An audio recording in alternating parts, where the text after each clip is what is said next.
We are going out today. We're doing things a little bit different. We're going to do little videos of stories. Where are these stories going to be, Amy? All over.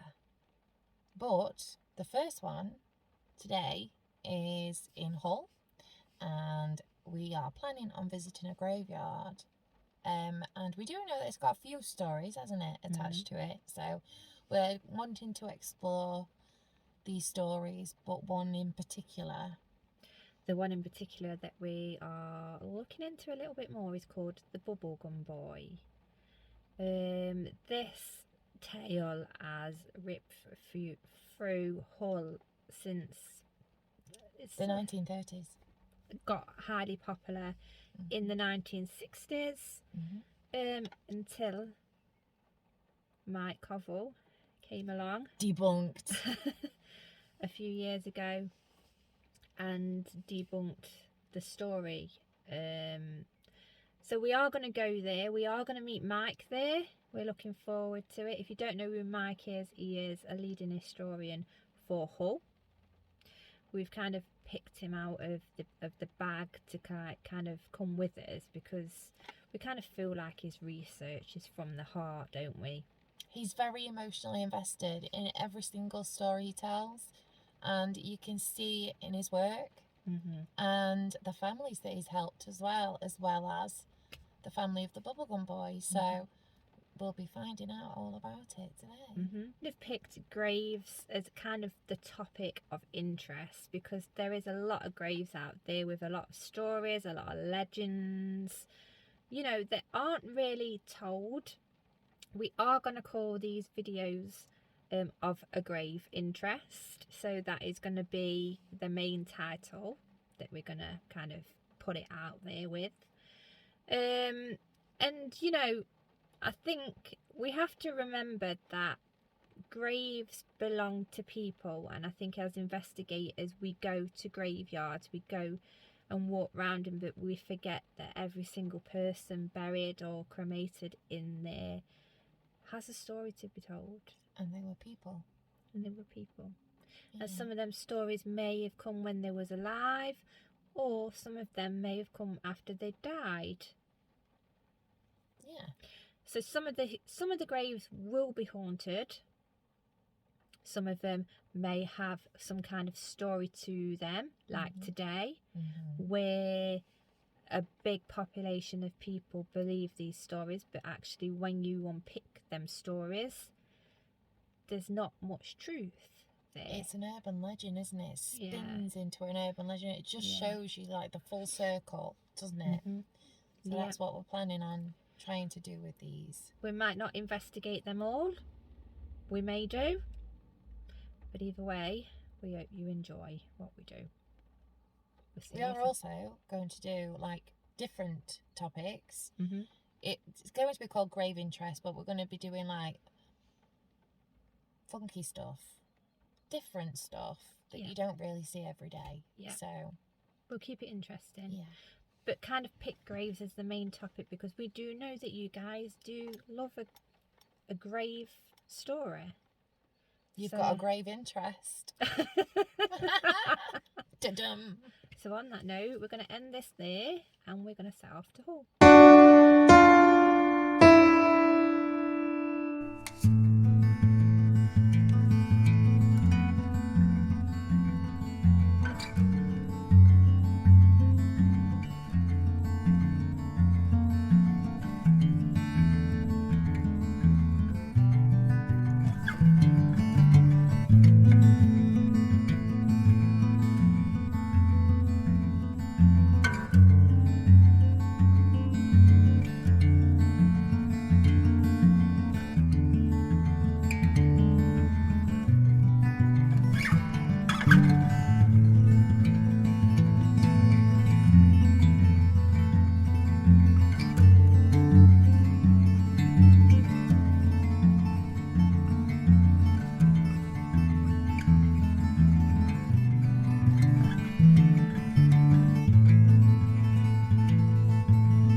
the grave of the Bubblegum Boy.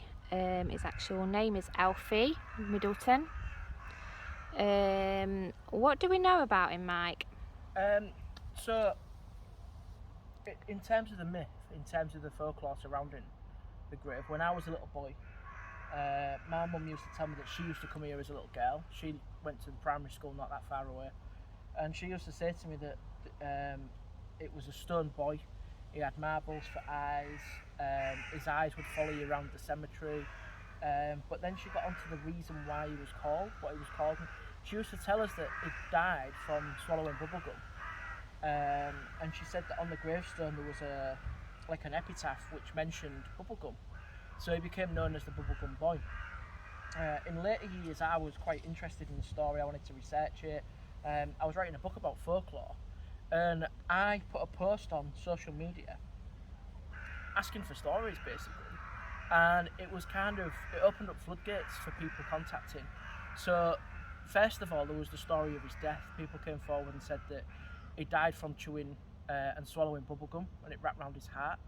And then it started to evolve, and people came forward and said that he died on the railway, which runs along the back of the cemetery.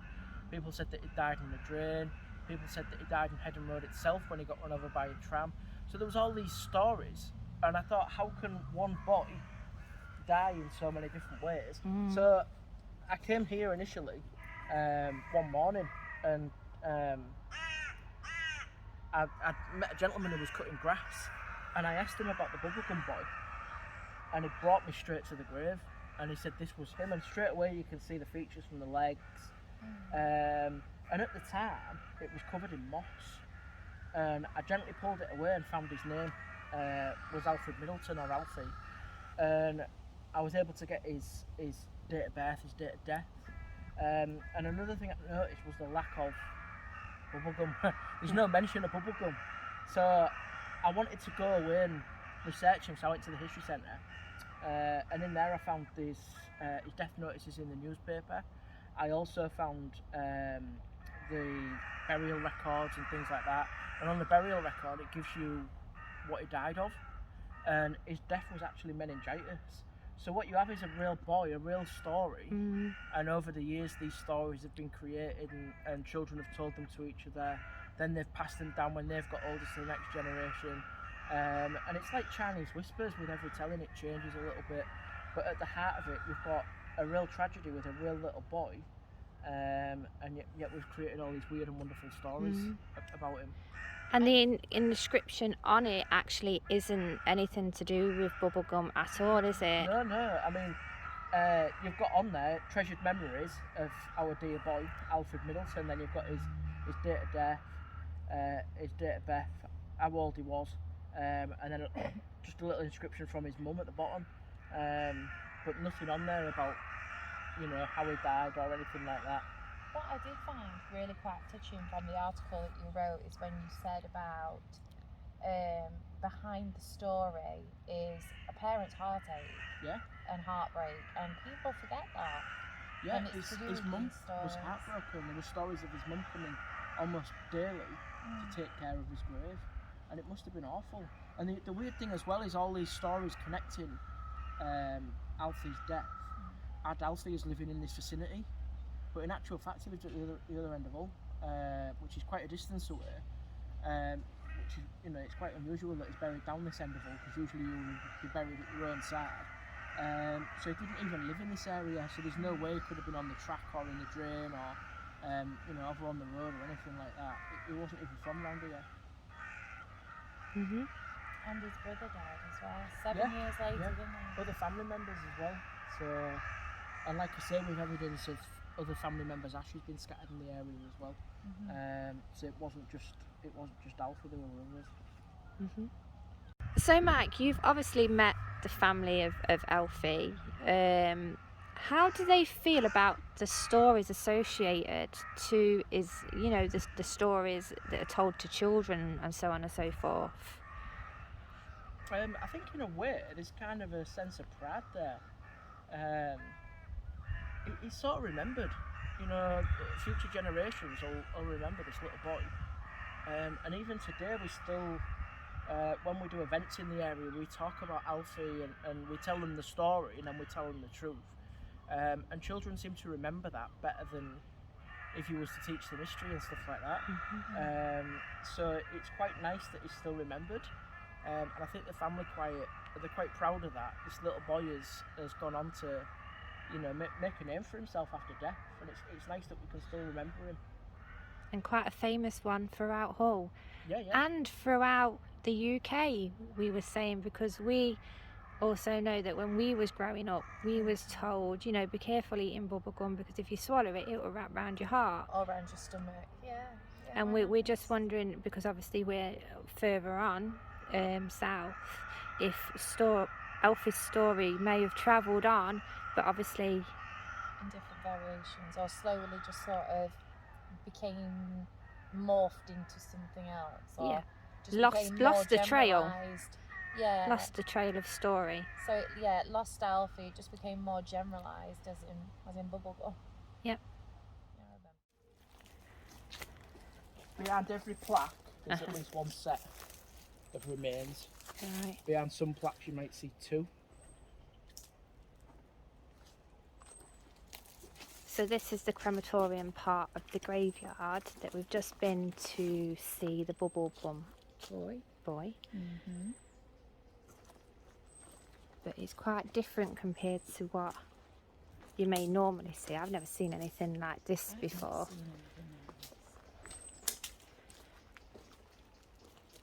And how many people do you estimate may be within? There must be thousands in here, definitely. And you look at how many stones there are, and then you see things like this as well. So someone's removed the plaque, you can see the fixings, and someone's removed the ashes. Yeah. This happened a few years ago and we're not sure why. And there was loads of speculation, people were saying it's to do with black magic and all this kind of stuff. Well, yeah. I mean, they do say, don't they, like remains and stuff. Yeah, the bones of the person. So this is a plaque. There as well. I wrote an article about this one for the Hull Daily Mail. So all these individuals all got the plague. Wow. On board the SS Friary, and it sailed from Calcutta to Hull, and it got stopped in the Humber, and they said you can't go any further basically. So what they did was they brought some of the illness, the people that had the illness, we had like an isolation hospital on Victoria Dock, and one by one they started to die. So as soon as they died, they brought them here, and it was just after the crematorium had been built as well. So they were all cremated and all placed together, and then there's Joseph there as well from a later. But they're all from the bubonic plague. So just beyond there, you've got the plague. You don't really think of the bubonic plague being as recent as 1901. No, you always think about being in Victoria, like this, before then. And then what happened was obviously those that were left on the ship started to decay and rot, and you'd get rats, and then the rats would catch it. So what do you do with a situation like that? So what they did was they took cats and let the cats capture the rats, but then the cats potentially have it, so then they had to go around and kill all the cats as well. Wow. And then the ship was cleaned from top to bottom, and then it set sail again. So, but yeah, it's quite an eerie one, is that? Because you've got all them names together, and the plague as well just beyond a plaque.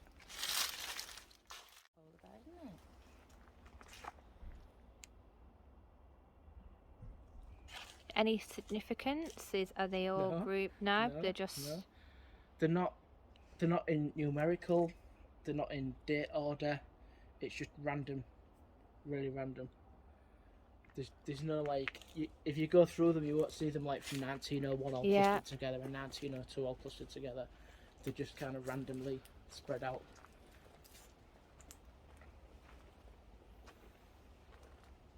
There's quite a lot of you. I mean, I'm looking at the ages, and the ages don't really seem to exceed like. Alderman Larrard was an important man.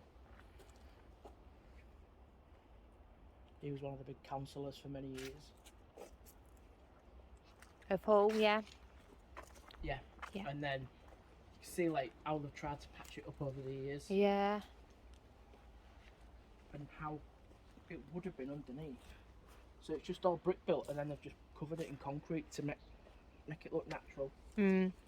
and then this one's only been done recently.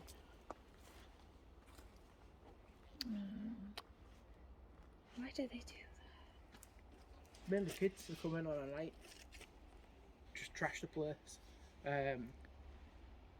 It's just a There's shame. one down there as well. that? And another one there. One there.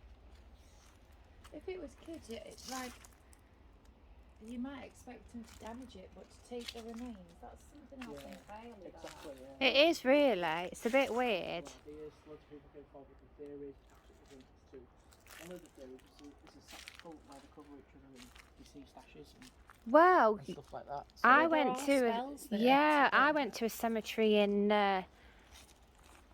in Spain, and 2 people got arrested and sent to prison for being caught taking a plaque off and using the bones and doing like sex magic with the bones. Yeah, they got put in prison for it. I have a question for you, Mike. What is this cotton woolly type stuff? Oh, this is just blossom from the trees, isn't it? Well, we said that it just looks like at one point we was like, oh, it looks like snow. It does, doesn't it? It's pretty. It's like cotton wool. And this goes on and on It and does. on. It goes round there. Not as high, Yeah. but it just keeps going.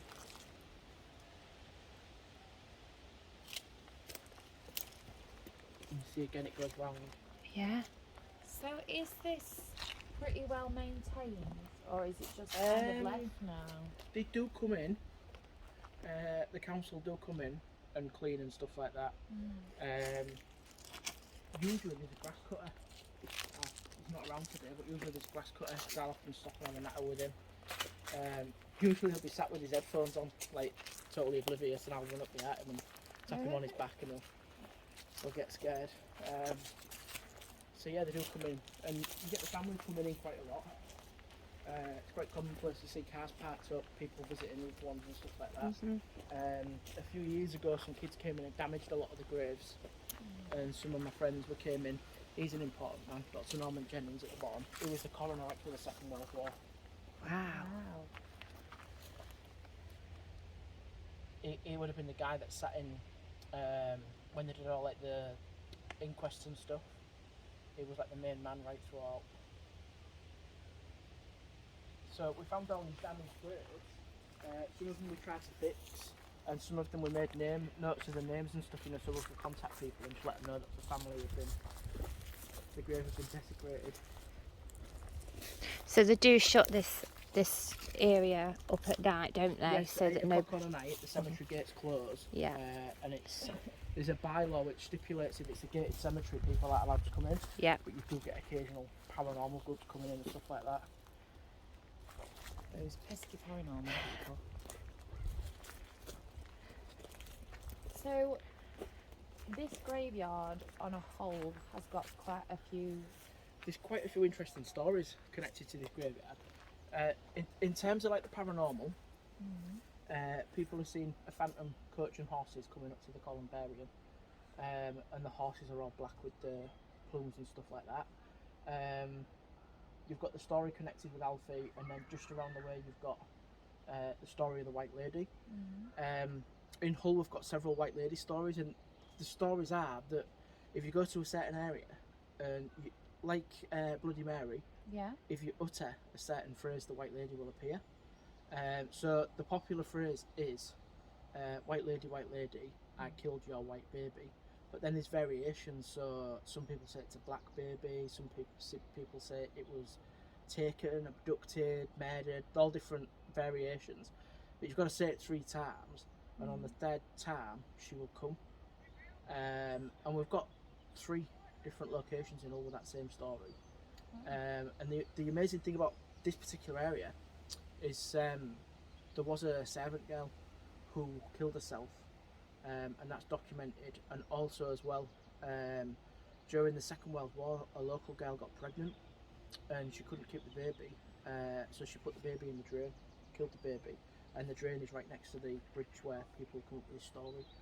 So there are actual accounts of children and stuff being killed, or people killing themselves because of children in this area.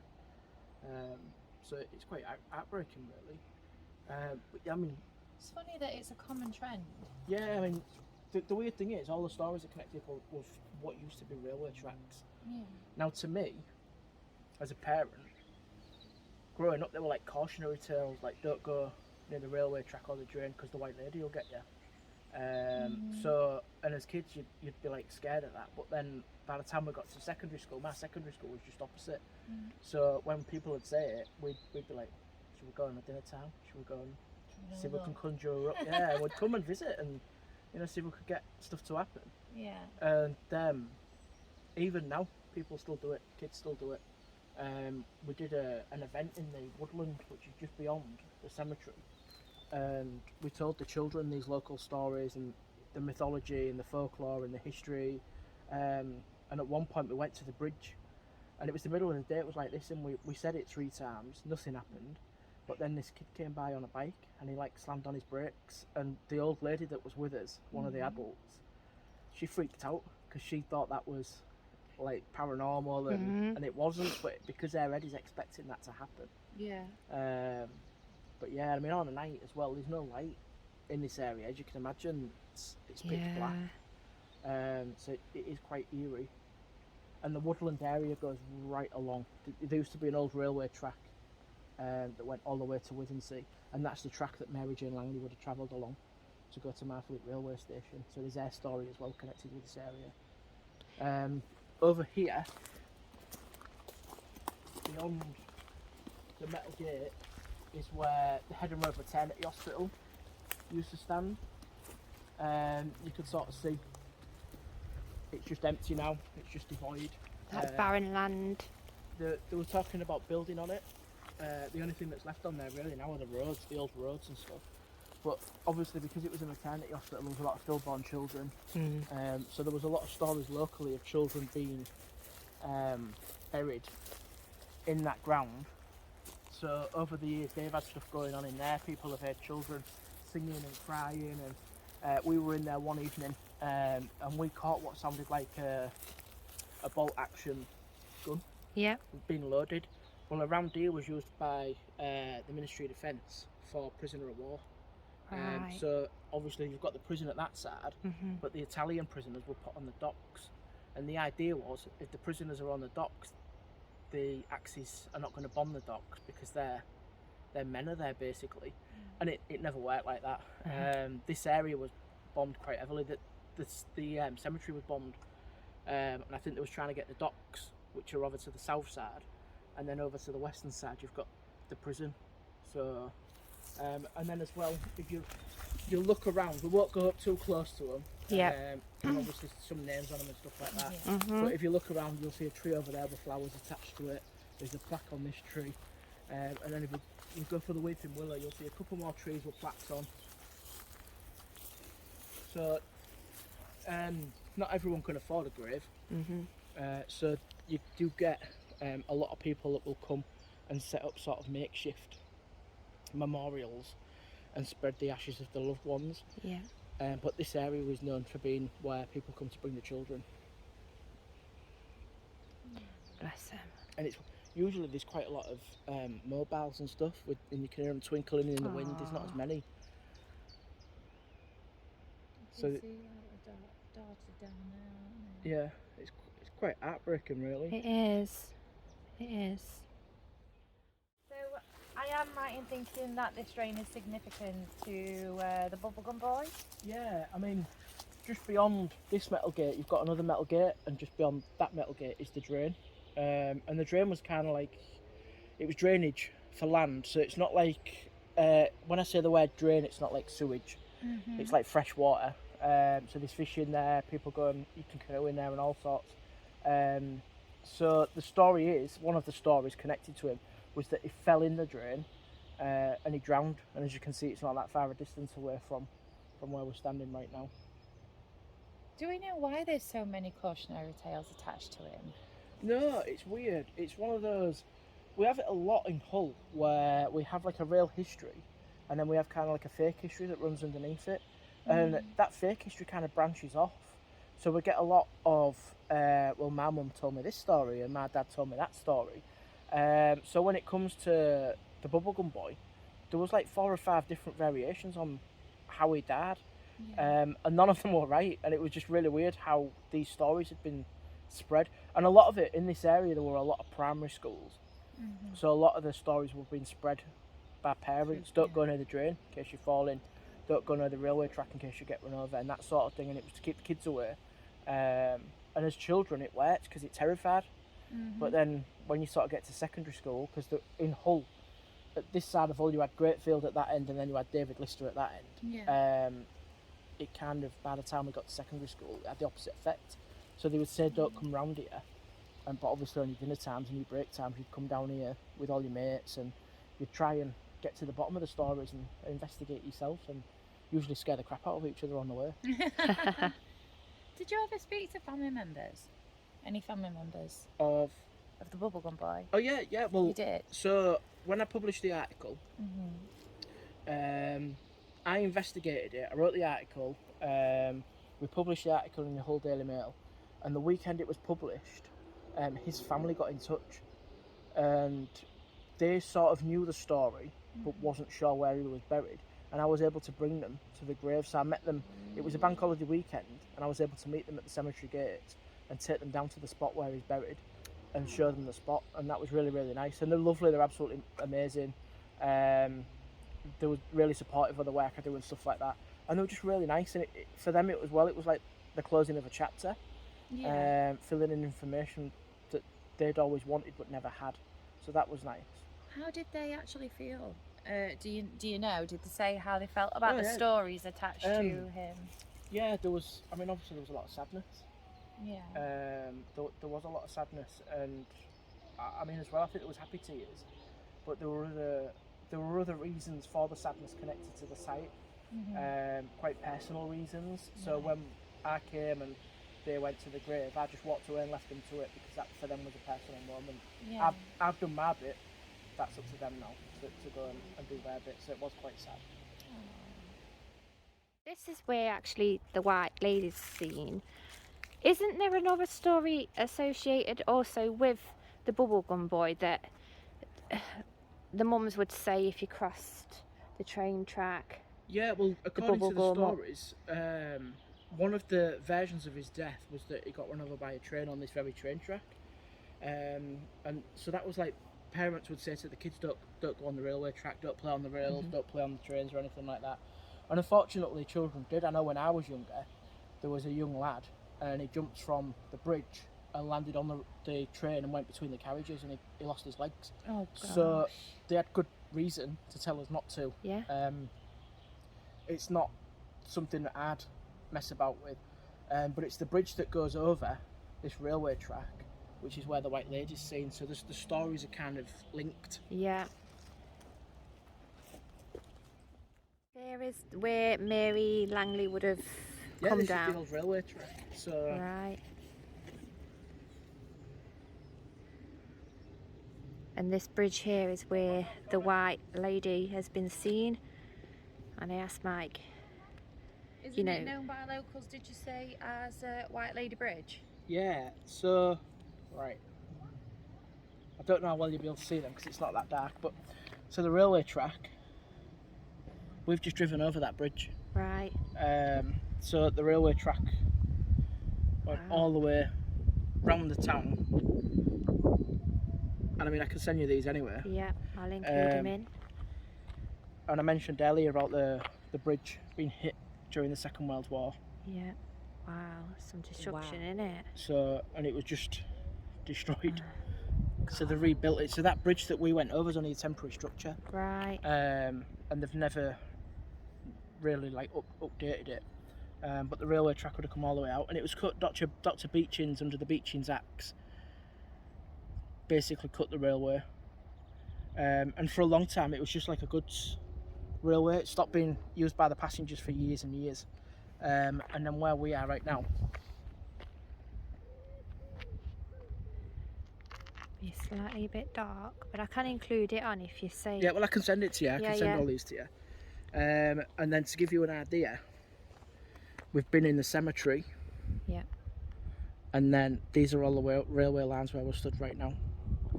So it was quite a dense heavily populated area, and from here there would have just been hundreds of railway tracks and sardines.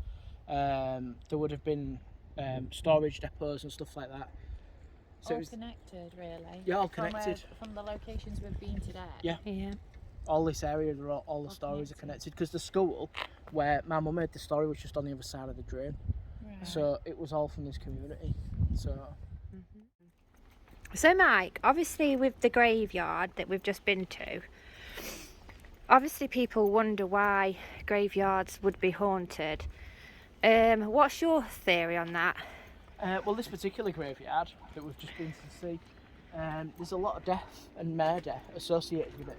So on one side you've got the prison, where you had numerous deaths, but you also had state-sanctioned deaths. So there was 10 people executed in there within a very short distance of the cemetery. They're buried in the cemetery, in the prison walls, so they don't have a consecrated ground, and they don't have plaques or memorials. So you've got that tragedy right on top of it. Inside the cemetery, you've got a number of murder victims. Throughout the Victorian period, several of the murder victims in Hull were buried in that cemetery. And then on top of that, during the Second World War, the cemetery was hit on several occasions by bombs. So you know when they have this saying, grant unto ye eternal rest. You don't get that in Hull. They bury you, and then within a few years, you're either blown up or you're dug up. So there's a lot of unsettled history, I think, in our cemeteries. And then all the way, we're not far away from Eastern Cemetery, which is just over that way. When they were building Eastern Cemetery, they were laying down the sewage pipes, and 3 men were killed on site while they were laying the sewage pipes. They were all basically suffocated from the noxious gases. And then when you look around the area, we've got the drain, which is immediately next to us, which you can see from this side. You look back up, the bridge up there, St John's Grove. During the Second World War, there was a lady that had a baby, and her family sort of said to her, we cannot afford to keep this baby in the house. So she dumped the baby in the drain, and the baby was found washed up right up on Headham Road, which was just crossed over that bridge. So there's a lot of sort of tragedy and death in this area. So it's not necessarily the people that are buried in the graveyard haunting graves. It's the stories around It's actually it. the stories that are associated with the land that the graveyard sits within. Because it goes back much further, or things have happened during the time it's been opened, and It's nothing to do with graves, gravestones, or even churches sometimes. No. Like you say, it's the land and the that history. it's on. It's the history of the land that it's on. So, and of course this is where many people have claimed that little Alfie Middleton was drowned. That was part of the folklore stories. Yeah. And across where the trees are was the old school where the children used to come up with these stories. The Bubblegum Of Boy. the Bubblegum Boy, yeah. So there's a lot. And then, like I said, this bridge that we're on right now, this was known as White Lady Bridge. And according to the stories, there's different variations, but if you stand here and say, White Lady, I killed your white baby, or White Lady, I took your white baby, or just little variations on that. If you say it 3 times, it's said that she comes and follows you home and things like that. And that was a story that we'd been told as kids. And then I remember in secondary school, we used to dare each other to come and do it, and we'd come down here on a night and get each other to have a go and things like that. And of course, nothing ever happened. But in some cases, you'd found that the slightest thing. So I remember one lad going home, and it was quite windy that night, and I remember him saying, "Oh, the wind blew up," and all this. And it was really like, "It's really," or was that just, was that just because it was windy? You were scared. Yeah, as kids, you'd sit in the classroom listening to them stories, thinking, "Oh, that sounds quite dramatic," And then in the next lesson, it'd say, "Tell the story again," but maybe there was a bit of scratching on the door, and then in the next lesson there was tapping on the window, and it just grew and grew and grew to the point where his original story was just it was windy. Stuff was happening at his house, and he believed that she followed him. Full on paranormal experience. Yeah, but then as you can imagine, like if you was in that lesson and you heard that, you went away to your next lesson and told your friends, and then they heard your version, and it grew and grew and grew. And we have that a lot in the paranormal, where people go to properties and make up history, and then rather than research that and fact check that, it gets spread and spread and spread and grows and grows and grows till, you know, the original history's lost. Quite famous accounts of that, isn't there? Oh yeah, in Hull especially. The Bubblegum Boy being one. Yes. Yeah.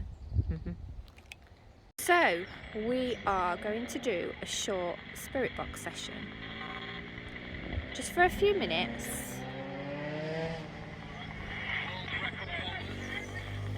Just to see what is said.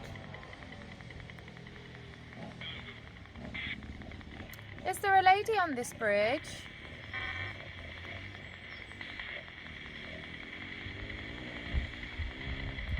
White lady, I killed your white baby. He's right beside the left.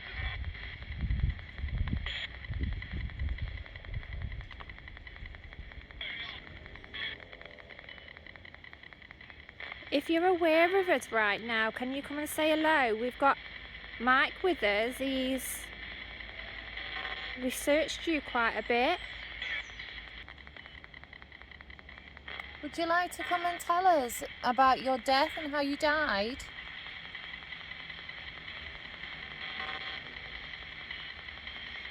How did you die?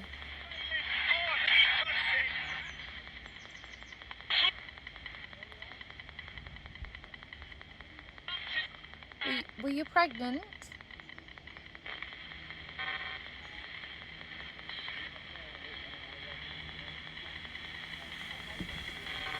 Did you kill your baby?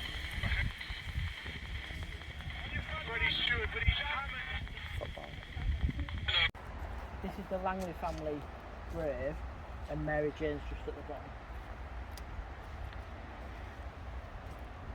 You can see there, cut down 18 years.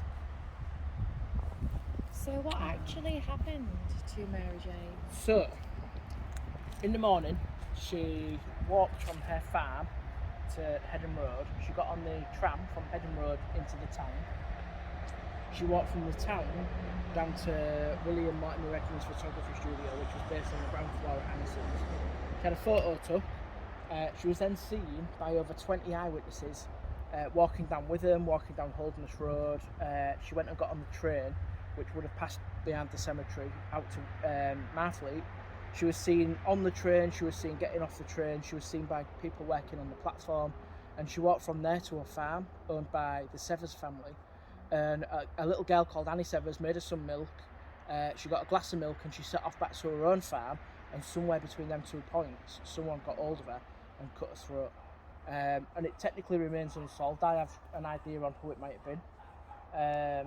But it's weird how earlier in the day she'd been passing by this very cemetery, and then this is the final resting place. Can you say who you think it might have been? Frederick Bailey Demon. I believe it was Frederick Bailey Demon. Damien was in old prison, which is just beyond, you can see the walls, and he was released a week before she was murdered. His modus operandi was cutting the throats and burying the bodies. He did that with his first wife and 4 kids, and he did it with his third wife in Australia. Another part of his MO was also stealing their belongings. He was well known for taking rings, watches, purses and things like that. When Mary Jane was murdered, she had a silver purse that was stolen, she had a silver watch guard, and she had a silver watch. When Damien was arrested in Australia, among his belongings there was a big list of stuff that he had in a big, what they call a portmanteau. When they opened it up and went through it, they made a list of everything that was in there, and amongst those was a silver purse, a silver watch chain and a silver watch. And it's just a massive coincidence. And even at the time when the manhunt was on for Damien in 1892, he was mentioned in the newspapers as being somehow involved. People were saying, is it possible? Because he was here, he was, you know, he'd just come out of this prison, he knew the area. He certainly knew Hull City Centre because he used to go to a jewellery shop in Hull City Centre. He went to a photographer's there, he bought a suit there, he stayed at the hotel there. So he certainly knew the area. Yeah. Why is this significant, like this area? So round here would have been the entrance or exit for Seven Alleys. And Seven Alleys was like a walkway which had, it was like a footpath, but it had real high sides on either side, and it snaked around all the industry. So there were 7 different turns, and that became Seven Alleys. And the story goes that it was haunted And throughout the years the stories evolved. So one of the stories was that there were people that were all covered in black ash and soot, and their story was connected to World War II. This area was quite heavily bombed during the Second World War. And then over the years that evolved, and people said they'd seen a gentleman, then people said they'd seen a child, then that evolved, what child could it be? And the story then became, it's got to be the Bubblegum Boy. So then stories spread that he haunted Seven Alleys. And back in the 90s it was quite a popular place. People used to come ghost hunting here and stuff like that. It was then flattened, the new prison wing was built on top, so Seven Alleys is no more. So that is HMP Hull, isn't it? Yeah, that's the Hull prison, HMP Hull. So this is, this would have been old railway sidings. These would have been where all the railway tracks come, and where things like timber would have been stored. But people do come round here and think that this is Seven Alleys, and of course we're quite far away from where Seven Alleys used to stand. But this area is linked, of course, to sightings of the White Lady. People have been walking the dogs down here on the night, and have seen a lady dressed like a matron from the nearby hospital. And these are quite sort of switched on, believable people, not the kind of people that are prone to... Well, I always find that if a walker or a dog walker reports something and that's been repeated several times through different people, and they're not necessarily interested in the paranormal, then their accounts are sometimes more accountable and reliable than someone who maybe believe, you know. Yeah, there was one sighting from a lady who said that it was like the wind had just blown up all of the trees and the leaves, and when everything settled there was just a woman in white stood there and she just vanished. Wow. And she was terrified because she was like, she said like the wind and everything blowing up was just so scary in itself, and then there's a woman just stood there.